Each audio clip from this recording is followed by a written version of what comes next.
Olá, está começando o Agrocultura RS. Eu sou Thaís Dávila e aqui você tem a informação que move o campo gaúcho. O tarifaço de Trump volta a ameaçar o comércio internacional do Brasil. No agro, os impactos são grandes, caso as novas tarifas adicionais de 50% entrem de fato em vigor em 1º de agosto. No Rio Grande do Sul, o tabaco é o principal item da pauta de exportações e os Estados Unidos é o maior comprador. O presidente do Sinditabaco, Valmor Tesin, falou ao Agrocultura.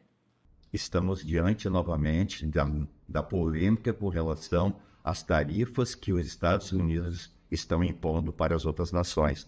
E ontem foi imposta uma tarifa adicional de 50%, a tarifa de 10% já imposta ao Brasil no início do ano. Estamos vendo de uma forma positiva nesse momento que deverá ocorrer um encontro antes de 1º de agosto entre o Brasil e os Estados Unidos para que se chegue a um bom senso de acordo entre as partes de redução dessas tarifas para que não venha prejuízo nem dos Estados Unidos e nem do Brasil. Nós estamos vendo que essa tarifa adicional de 50%, ela traz prejuízos para os Estados Unidos, como aumento de inflação, e pode também trazer prejuízo para o Brasil, principalmente nas questões de exportações. Mas o Brasil também é um grande importador dos Estados Unidos e isso traria problemas para nós. Quando nós olhamos a questão do tabaco, onde o Brasil exporta, em média, 38, 40 mil toneladas de tabaco anualmente com os Estados Unidos, num volume total de 500 mil toneladas, ele não é tão significativo, apesar dos Estados Unidos ser o terceiro país que mais importa tabaco do Brasil. Se as tarifas se mantiverem, nós acreditamos que facilmente, neste momento que o tabaco está sendo demandado a nível global, que nós conseguiríamos colocar esse volume em outros mercados, caso o Brasil não consiga exportar. Mas, novamente, a gente está muito confiante, aguardando os desdobramentos dos próximos dias, que já começou nessa madrugada, aguardando que haja um acordo diplomático que atenda ambas as partes. Na área da pecuária, a analista Lígia Pimentel afirma que os Estados Unidos são o segundo maior comprador de carne bovina brasileira. Segundo Lígia, o país paga bem pela carne brasileira, mas se adicionar 50% em cima do valor, ficaria inviável. Porém, é importante a gente lembrar alguns fatores, tá? Em primeiro lugar, vamos lembrar que as exportações, apesar da relevância dos Estados Unidos, e aqui eu não quero em nenhum momento diminuir essa relevância, tem sido um bom parceiro, a gente morria de medo que acontecesse alguma coisa aqui, alguma questão diplomática, né? Infelizmente ela chegou. Porém, as exportações são um jogo de soma zero, ou seja, se os Estados Unidos vão deixar de comprar do Brasil, e fazendo um grande parênteses aqui, os Estados Unidos hoje têm uma deficiência de produção de carne, o preço da carne nos Estados Unidos está altíssimo, por isso que eles estão vindo buscar muita carne aqui, né, se tornaram o nosso segundo maior comprador, eles vão ter que buscar em outros mercados. Mercados esses tais como Paraguai, Uruguai, Argentina, Austrália. Hoje, esses países eles já têm uma exportação mais ou menos estabelecida. Então, outros mercados compradores desses países vão ter que sofrer ou vão ter que enfrentar preços mais altos. E aí o Brasil entra novamente na jogada, né, a partir dos compradores, aí Chile, Argélia, que viriam buscar no Brasil de forma compensatória, já que o Brasil certamente será pressionado nesse primeiro momento.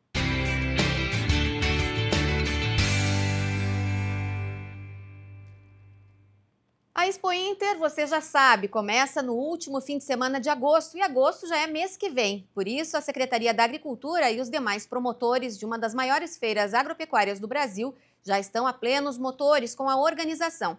Para saber como andam os preparativos para a Expo Inter 2025, eu converso agora com o secretário da Agricultura do Rio Grande do Sul, Edvilson Brum. Tudo bem, secretário? Tudo bom, Thaís? Uma alegria falar contigo através do programa Agrocultura RS. Que bom, secretário. É bom contar com a sua presença aqui no programa. Bom, a gente já teve algumas notícias aí, por exemplo, do maior pavilhão da agricultura familiar, né? A gente nem começou o mês da Expo Inter ainda e já temos recordes, é isso mesmo? É isso mesmo, né? Esta é uma Expo Inter que será a última do governo Leite, onde a gente pretende fazer uma grande festa, né? Mostrando as potencialidades da nossa agricultura familiar, não só da agricultura familiar, mas de todo o agro gaúcho para o mundo, né? Nós temos aí muitas pessoas, muitas agricultores familiares, agroindústrias já confirmadas, né, sucedendo aí recordes após recordes, né, com exceção, obviamente, da Expo Inter, da reconstrução, que foi no ano passado e que foi um pouco mais tímida. Pouco mais. E que bom que o senhor falou, porque realmente, apesar das dificuldades, a Expo Inter de 2024 conseguiu transcorrer de uma forma gloriosa, né, secretário? Foram 662 mil pessoas no ano passado. Imagina, isso são muitas pessoas que vão lá para fazer negócios, para visitar, para conhecer as potencialidades do agro.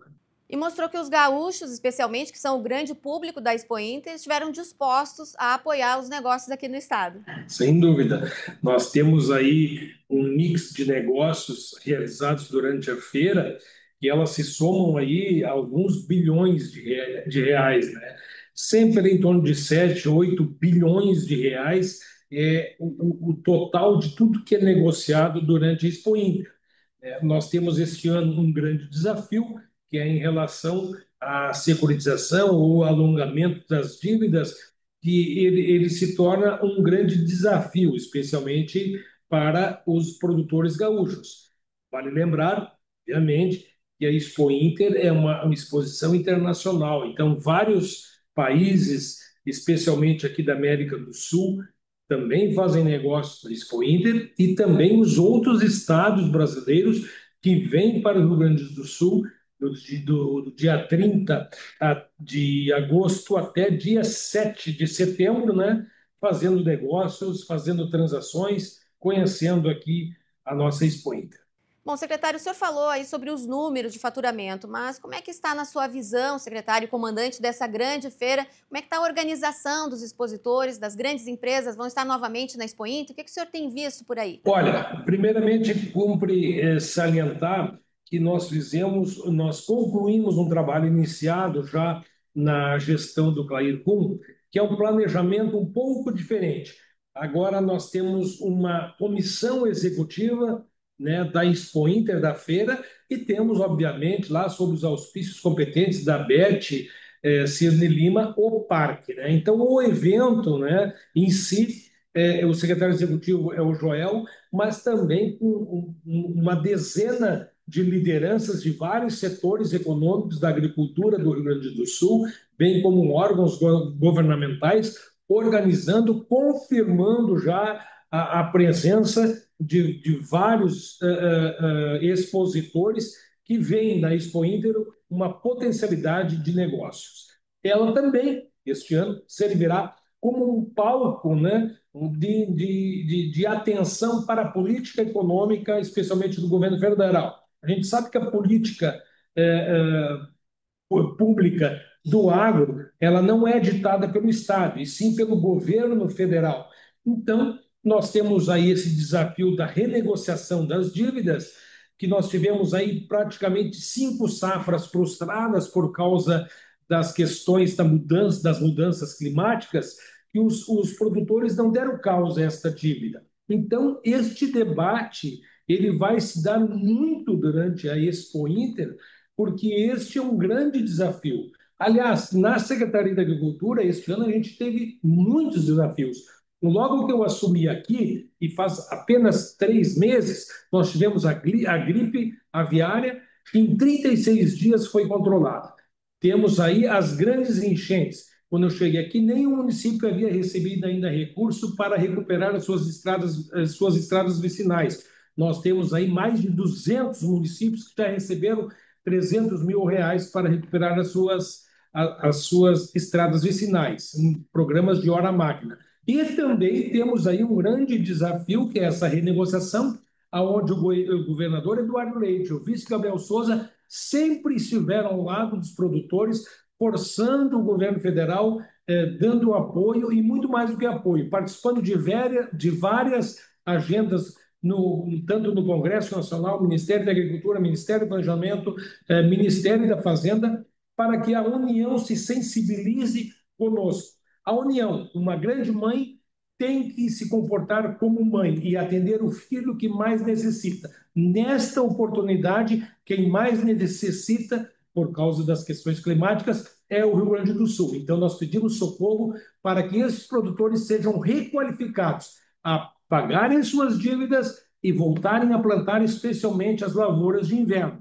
Nós temos conhecimento de que apenas um terço das lavouras de inverno será custeada com recursos controlados do governo federal, demonstrando que os outros ou não têm crédito ou então vão plantar menos do que aquilo que haviam programado, em torno de 10%. Ou seja, é um alerta do campo gaúcho a toda a nação brasileira. Pois é, secretário, o senhor tocou nessa questão que é o debate político, né? Expo Inter, além de ser um fórum de comércio, de produtos e serviços, tem também muita genética, julgamento de raças em exposição, mas também tem esse aspecto político muito importante. Muitas decisões se esperam muitas vezes para o anúncio na Expo Inter. Da sua parte, como secretário da Agricultura, o que o senhor espera em termos de anúncios aí para a exposição? Olha, o que mais nós esperamos é que o governo acate a possibilidade de nós utilizarmos os recursos do Fundo Social, onde há recursos para isso, e a gente consiga fazer uma reengenharia das dívidas dos produtores, pagando aí com 15 a 20 anos de prazo, para que a gente consiga reabilitá-los, como eu falei anteriormente. Isso é fundamental. O que mais a gente espera é isso. Se o governo federal, de uma parte, nos afirma de forma muito categórica, inclusive pelo próprio chefe da Casa Civil, Rui Costa, do governo federal, de que não seria feita securitização. Poxa, então nós estamos oferecendo outras duas alternativas. A mais prática, mais rápida, mais ágil é esta, a utilização do Fundo Social para equalizar essas dívidas. E o segundo é a formação de vários grupos de fundos de investimentos, pode ser públicos ou privados, para que façam a mesma tarefa. Então, são propostas que estão sendo estudadas e que a gente aguarda, quem sabe, aí para a Expo Inter um grande anúncio, e é o que a gente espera, é o que a gente trabalha, é o que a gente pressiona o governo para que seja construída esta possibilidade. Bom, secretário, agora voltando um pouco mais à Expo Inter em si, a programação e tudo mais, a gente sabe que tem outras secretarias envolvidas, na verdade, uma feira que envolve todo o governo do estado, que acaba se mudando até para dentro do parque. Mas a gente sempre tem uma importância muito grande na participação de outros países também na Expo Inter. Como é que está? Como é que o senhor espera alguma novidade na presença de outras nações? Olha, nós estamos trabalhando junto às embaixadas em Brasília, no sentido de convidar essas embaixadas para que venham para a Expo Inter. Até mesmo pela questão da gripe aviária, que a gente já venceu esta etapa do vazio sanitário, e que eles possam conhecer, né, o serviço veterinário oficial. O que nós mais queremos é de que seja de uma maneira muito rápida, aberto novamente a possibilidade de exportação de frango e também da proteína animal de frango, né, óbvio, e também de ovos para outros países. Vários países menores já deram ok e a gente fica feliz com isso. Mas nós temos aí como desafio a China, Estados Unidos, a União Europeia e o Japão.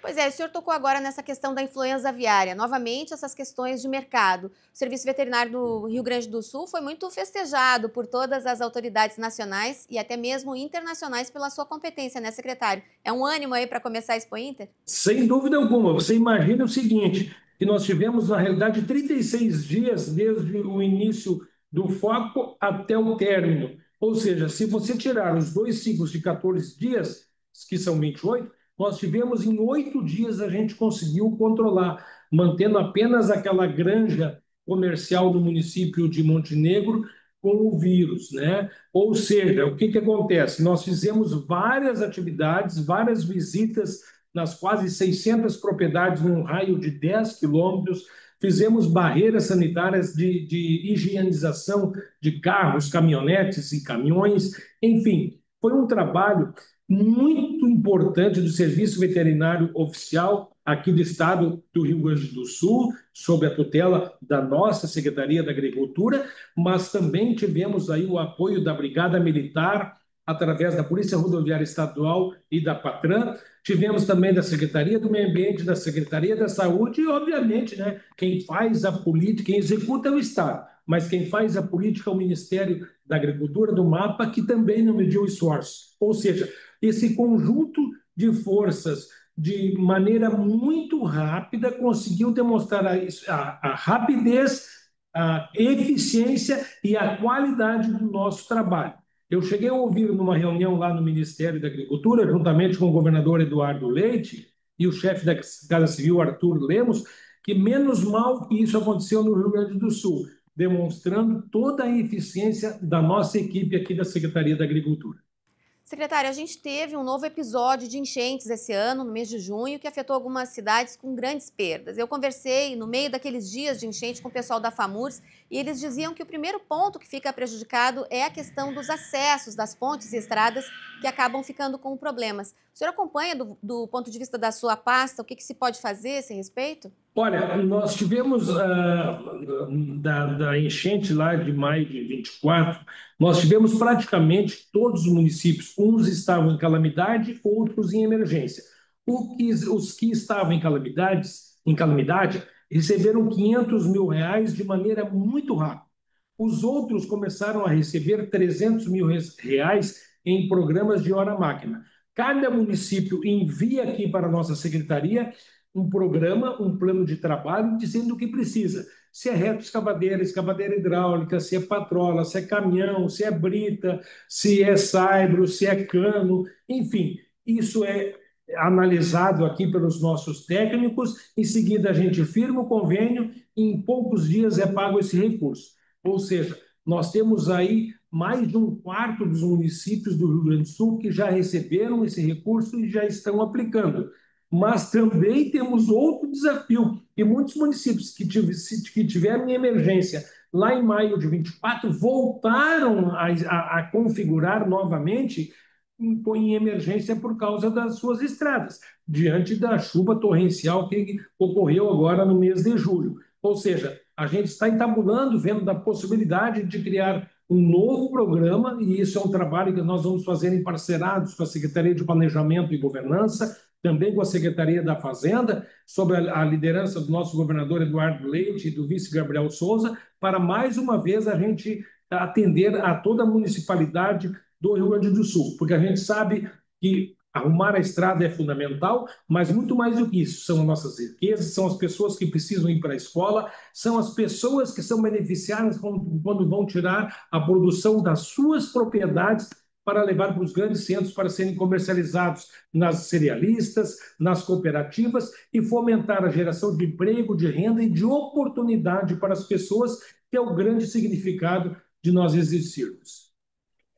Pois é, a gente vê a cada ano que passa o Rio Grande do Sul, especialmente, sendo afetado por essas questões repetidamente, tanto de estiagem quanto de chuvas, agora provocando esses problemas recorrentes que o senhor mencionou com as mudanças climáticas. Esse é um tema que estará presente na Expo Inter? Mudanças climáticas será um tema muito conversado durante a Expo Inter. A questão de judicialização das dívidas rurais também será outro momento importante, com destaque. As recuperações judiciais, as RJs no meio rural também serão. Ou seja, vai ser como eu falei antes, uma grande oportunidade de reunirmos todos os setores da sociedade para que a gente consiga achar um caminho, um objetivo claro, que é resolver o problema das dívidas. Cabe lembrar de que hoje nós temos manifestações nas margens das rodovias para que o governo aceite que os produtores paguem. Você imagina, você faz uma grande mobilização para pagar as contas. Ora, não tem como ser pago de acordo com o que foi contratado, pelo fato que nós tivemos as mudanças climáticas de maneira muito drástica. Mas nós queremos pagar, os produtores querem pagar e, por vocação, querem voltar a plantar. Por isso que devem ser aceitas as suas propostas, as suas sugestões, e que será palco durante a Expo Inter.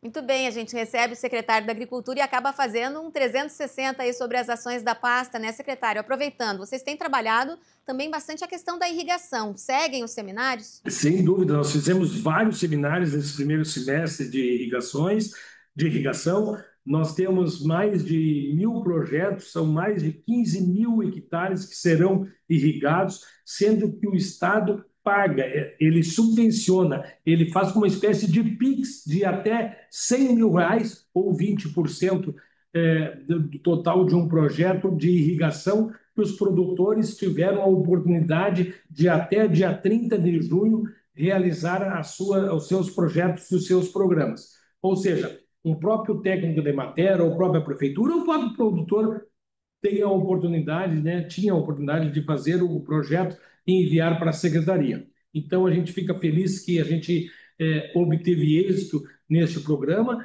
Daqui a pouco a gente começa já a fazer a liberação dos recursos conforme forem sendo apresentados os projetos executados, fomentando mais uma oportunidade. Nós temos a convicção de que temos ainda alguns gargalos, alguns menores, outros maiores, para irrigação. Nós não tínhamos tradição, nós não tínhamos a cultura de fazer irrigação aqui no Rio Grande do Sul, e agora nós vamos ter que mudar a nossa mentalidade, essa questão arraigada, né, de muita tradição cultural de não fazer, e agora nós vamos ter que fazer, porque a rentabilidade é de olhos vistos aonde irriga e aonde não irriga. Claro que nós temos campos dobrados, nós temos aí, já que nós enfrentamos as questões ambientais em que a gente melhorou bastante, a Secretaria do Meio Ambiente foi muito sensível aos nossos pleitos, a própria FEPAM, mas ainda nós temos alguns desafios que nós estamos de forma conjunta com os produtores, com a FETAG, com a Farsul, com a Osergues, enfim, com todos os atores que são as lideranças do agro gaúcho, possibilitando fazer um projeto que seja execuível de acordo com o desenvolvimento autossustentável. Tá certo, então, secretário da Agricultura, trazendo informações importantes e boas notícias também para o nosso campo gaúcho. Obrigada por hoje. Grande abraço e não esqueça, dia 30 de agosto até dia 7 de setembro, venha conosco para a Expo Inter. Obrigada. O Agrocultura RS faz um intervalo, em seguidinha a gente volta. Até já.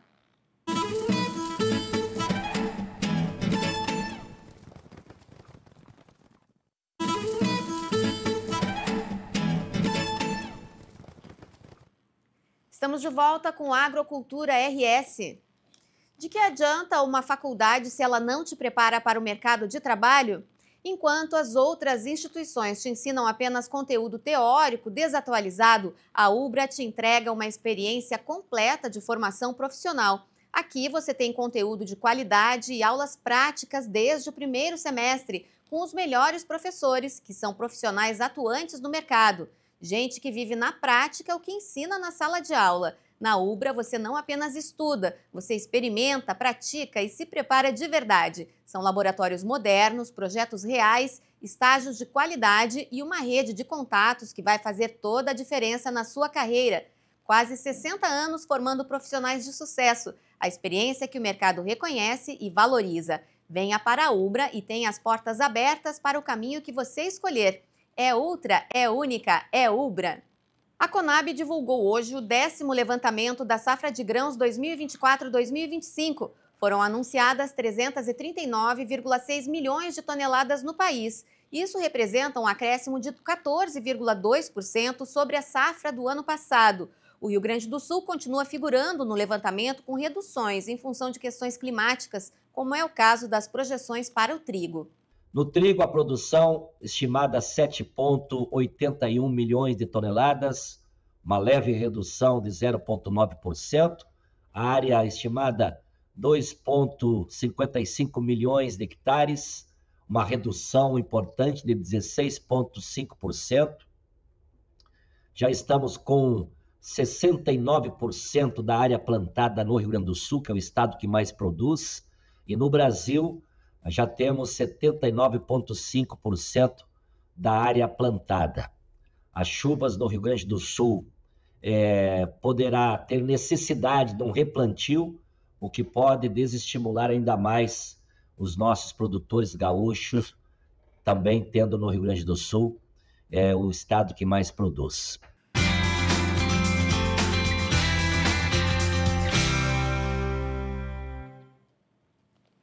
Quinta-feira é dia de falar sobre direito do campo com o advogado Francisco Torma, especialista em direito do agronegócio. Hoje temos na nossa pauta, que é sempre, o endividamento dos produtores gaúchos com novidades importantes nessa semana, né, Torma?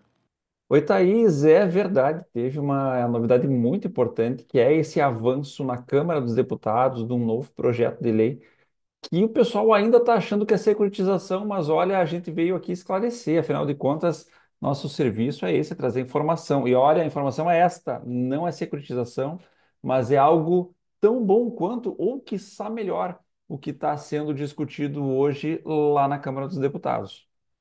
Bom, e o que essa discussão na Câmara, o que ela traz de diferente, especialmente do que já vem sendo discutido em termos de securitização? Perfeito, vamos lá, para entender. A securitização, que é aquele movimento que nós acompanhamos já há muito tempo aqui, que o pessoal tem feito pleito no sentido de conseguir obter essa securitização, ele é um movimento que está tramitando lá no Senado Federal. A bem da verdade, ele começou em ambas as casas, né? Foi apresentado o mesmo texto que tratava da securitização, no Senado Federal e na Câmara dos Deputados. Com o tempo, o projeto lá do Senado Federal avançou um pouco mais. Ele, inclusive, nós já comentamos aqui em outros programas que ele havia sido aprovado na Comissão da Agricultura e depois foi para a Comissão de Assuntos Econômicos. Bom, o projeto da Câmara dos Deputados, que tinha o mesmo texto de securitização, ele não avançou também, ele acabou sendo apensado a outros projetos um pouco anteriores, até essa semana, quando nós tivemos a apresentação de um substitutivo. O que que isso significa? Que foi apresentado um novo texto para aquele monte de projetos que estavam tramitando lá, ainda tramitam na Câmara dos Deputados, vários projetos que tratavam de endividamento agrícola, não só no Rio Grande do Sul, mas como vários estados. O que que foi feito? Então, se apresentou um novo texto. E o que que é esse novo texto? É uma nova linha de crédito que não é, repito, não é uma securitização, porque não vai ter repasse dessas dívidas para a União, para que isso seja convertido em título da dívida pública, não é essa sistemática, não é a mesma sistemática que nós vimos lá nos anos 90. Agora eu tenho uma nova linha de crédito que vai servir para os agricultores endividados fazer o refinanciamento das suas operações, talvez mais parecido com aquela linha do BNDES que saiu no ano passado, a famosa linha dos 8 anos, que veio para atender os agricultores atingidos pela enchente. Inclusive, a origem dos recursos é a mesma, o Fundo Social, que é o fundo composto basicamente pelos royalties do petróleo, os royalties do pré-sal. Vamos ver como é que vai andar esse projeto. A tendência é que ele seja votado na Câmara dos Deputados na semana que vem, para depois tomar o rumo do Senado Federal. Pois é, está havendo uma pressão dos movimentos para esse pedido de urgência, para a votação de urgência na Câmara, porque aí aconteceria antes do recesso ainda, né, Torma? Exato, exato. O objetivo é que isso seja votado o mais rápido possível. Até conversei com algumas pessoas que estão em Brasília essa semana e me disseram que não precisaria, esse projeto não precisaria passar pelas câmaras temáticas, iria reto para votação no plenário. Aliás, ele já está em votação no plenário, e aí, sendo aprovado, ele seria encaminhado para o Senado Federal. Claro que o pessoal está perguntando, eu já recebi essas perguntas. Olha, isso quer dizer que eu posso segurar minha dívida que está vencendo na semana que vem? Já vai ter isso aqui ativo? Não. Calma, isso vai ser aprovado, vai ser votado na Câmara dos Deputados, e sendo aprovado, vai para o Senado, e aí depois ele vai para a sanção presidencial, que é quando o presidente da República decide se ele tem valor ou não, e aí depois, se ele vetar, por exemplo, isso pode ser derrubado.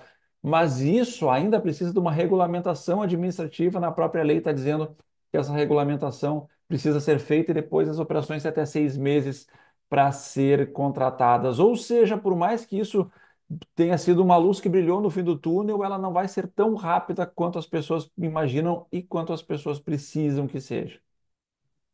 Tá certo, tem que ser rápido mesmo. Obrigada por hoje, Torma. Até a semana que vem. Até mais, tchau, tchau. Obrigada. O Agrocultura de hoje fica por aqui e até amanhã.